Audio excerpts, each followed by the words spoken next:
Yes friends, तो अब हम इस प्रॉब्लम को सॉल्व करेंगे।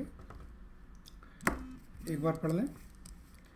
The detail of assets and liability of mister A as on 31 March 2012 and 31 March 2013 are as under.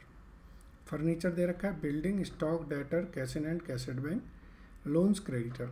Mister A decided to provide depreciation at the rate of इतना for the period इतना। Mister A purchase jewellery 24,000 for his daughter and he sold his car and the amount of rupees 40,000 is retained in the business।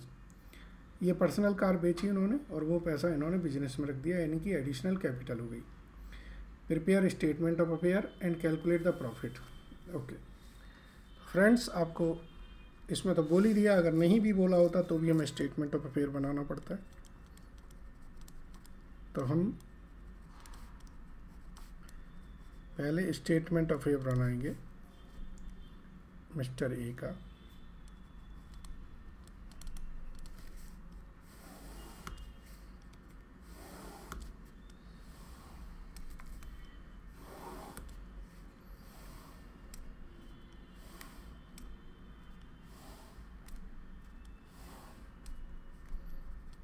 इकतीस मार्च 12 है, 31 मार्च 13, 31 मार्च 12, 31 मार्च 13। ठीक है जी, जो information दी है पहले उसे प्लेस कर दें। फर्नीचर है, बिल्डिंग है,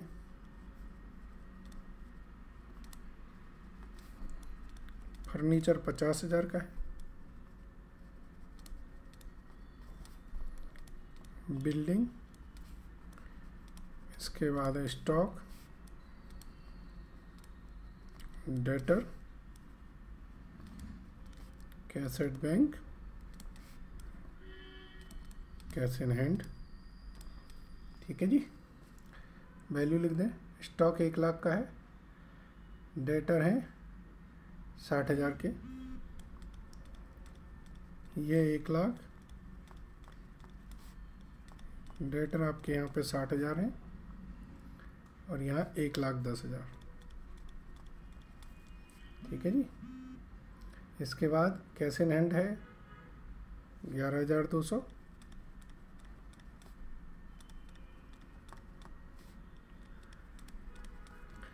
और क्लोजिंग में है 13,200। ठीक है, ये प्लेस कर दिया मैंने। अब लायबिलिटी साइड में हमारा है लोन और क्रेडिटर्स, जरा इनको भी लिख दें। लोन है हमारे 90,000 70,000 और क्रेडिटर है हमारे 50,000 80,000।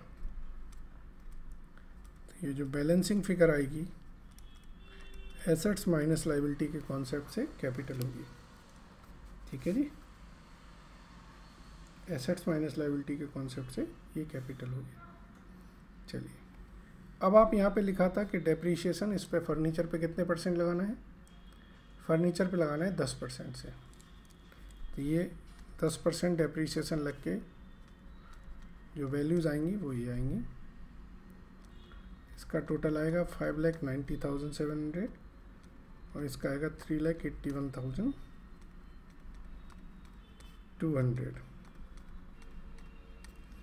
तो ये 4,40,700,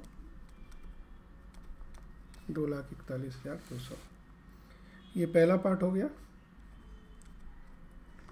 हम दूसरा पार्ट कर दें। Calculation of profit earned by mister ए।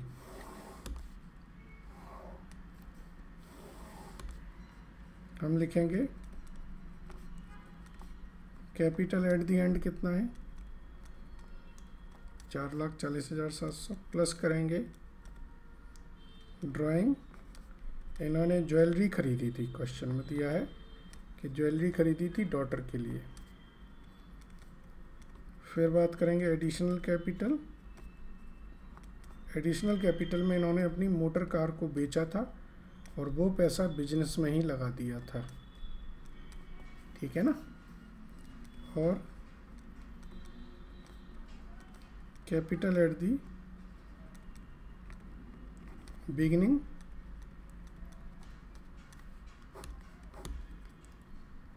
तो ये आएगा 1,83,500 and that is your basically net profit. ठीक है जी, ये नेट प्रॉफिट हो गया। तो इन्होंने बोला था प्रॉफिट कितना अर्न किया है वो कैलकुलेट करें, so that we have calculated. बड़ा सिंपल सी प्रॉब्लम है, कोई इसमें ज़्यादा कॉम्प्लिकेशंस नहीं। Thank you.